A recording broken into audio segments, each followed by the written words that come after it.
All right, grace and peace to those who do the will of our Father Yah in heaven. I am on my way to work again. I've been recording a lot on the way to work, and I have these thoughts that I just want to get off my chest. I is hitching a word because I think that's what's happening. That's what I see happening. I see people, let's just say Americans, whether they be white or whatever other group of white or other group of people in America,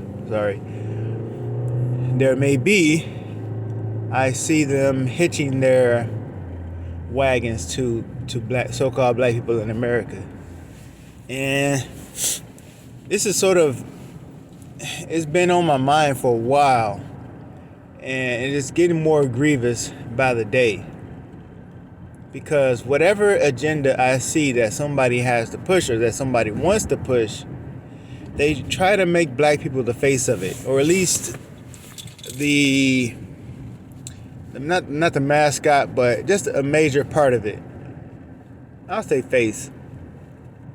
No matter what it is, whether it's immigration, whether it's LGBT stuff, or any other kind of sideways agenda, abortion, they just like to make black people the face of it. And so I saw a trailer for this movie, or not a movie, but a documentary that's going to be airing on PBS in December 2025. And it's titled The Great Migrations.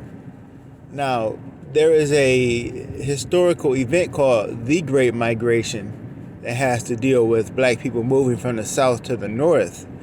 And that was, and I can't remember what year that was, but it was black people looking for better opportunity, or what they thought was going to be better opportunity in the north, because most had been enslaved in the south or were descendants of slaves in the south. And now they were going to head north for maybe a better life. But here comes this documentary where it appears that they're trying to work their magic again. And it's a shame, because you always find that black people are involved with some of these things, because you'll never have a shortage of black people who come up in these colleges, these fraternities or whatever. They never, you know what? And a lot of them aren't even descendants of slaves in America. I'm gonna say a lot of them, but some of them are not. Some of them are not, because I just don't know a lot of people's history. But they don't share that same lineage. They don't share that same past with the slavery and oppression. They share skin color, but like the saying goes, skin folk ain't kinfolk. But you'll never find a shortage of people who are willing to sell their souls or sell their own people out to push these agendas. So back to this documentary, it was dealing with.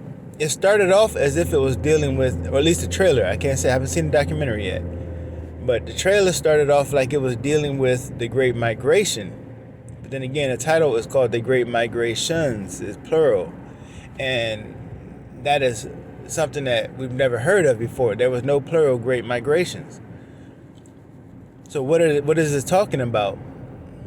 So watching the trailer, it starts off seeming as if it's talking just about black people, or I should say African American descendants of slaves. But then it begins to talk about immigrants, people who have immigrated here, and some of them may be from Africa or from another country, and maybe they too have a shared history with oppression and slavery as well. But that doesn't change the fact that many of them don't share our experience here in America, and they don't share our perspective sometimes. But not just that, but the point is to try to take a historical event that is unique to African American descendants of slaves who traveled from one end of America to the other, and try to throw into that a message about immigrants from other countries, now we're kind of, you're not only you're destroying Black history in America, but you're trying to expand Black history in America to also cover, or to also include immigrants to America. And so again, this goes back to hitching whatever agenda there may be to Black people, and that is just it's so tiresome to see. So as I had also mentioned, let's just say, like with the LGBT thing, you ever notice that they're on their pride flag, they have a brown and black stripe on it. So you have, these people who will, they'll say, okay, the blue is for this, or the pink is for that, or the pink, blue, and white is for trans. But then it's like, what's the brown and black for? Oh, that's for brown and black people. Okay, so why are we being associated with LGBT? Why are we being associated with this stuff? What makes us intrinsically linked to that? Nothing, right? Nothing makes us so unique that you have to put a brown and black stripe on it for Black people on that flag. Why are you doing that? What kind of witchcraft are you working here? And you notice that when they want to argue for rights or whatever, they'll often use, even in public, the idea of protect Black trans people or something like that. And not just trans people, but they'll use, I hate using the word Black people, but that's what we're called Negro, right? Negro came from Spain and Portugal. Negro meaning black. And so we're called Black because of that. But so I guess that's part of our history. I might as well just get over it. And that's just, they like to put these people as the face of these perversions. I'm just going to say it. They like to use Black people as the face of these perversions. When everybody knows that the entertainment industry is full of wickedness, is full of all kind of perversion and debauchery. Yet somehow they're making Black people the poster child for that. It's not just. It started with Diddy. It happened with R. Kelly in the past, but now it's like Diddy is the face of all this. It's like he's the face of the entertainment industry's perversion. But I've been noticing a conversation on Twitter talking about all rappers are gay, rappers are this, rappers are that. And it's like, everybody in the industry is doing these sick things. Why are people focusing on rappers?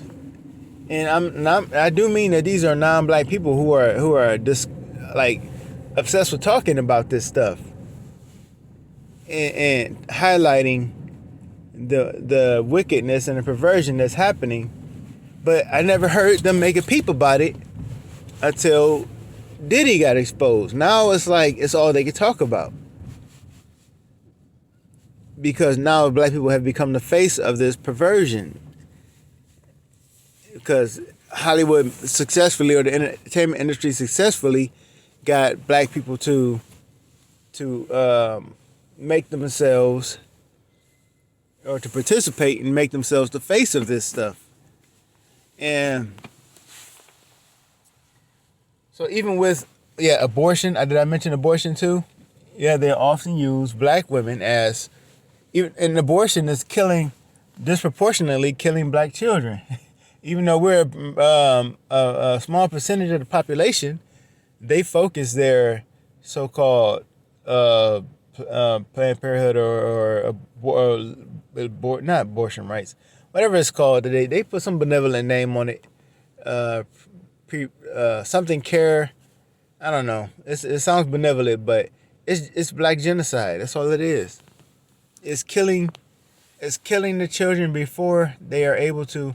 It's like in Egypt when Pharaoh declared that they had to kill all the Hebrew Israelite boys. It's the same thing. They're just trying to kill the children, and let's also deal with the political figures.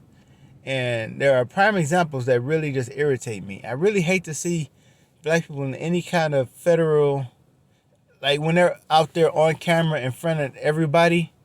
Like what's her name? That woman from and again back to the LGBT thing. They got somebody who's LGBT. She's a lesbian, and she is involved with. I'm not gonna talk about who she's involved with, but she gets up there and she's the speaker of the house, maybe not speaker of the house, but she gets up there and she does her press conferences all the time. And so whenever there's basically something wrong, or there's a issue that people are angry about, she's the one who's up behind the microphone talking and getting and looking like basically the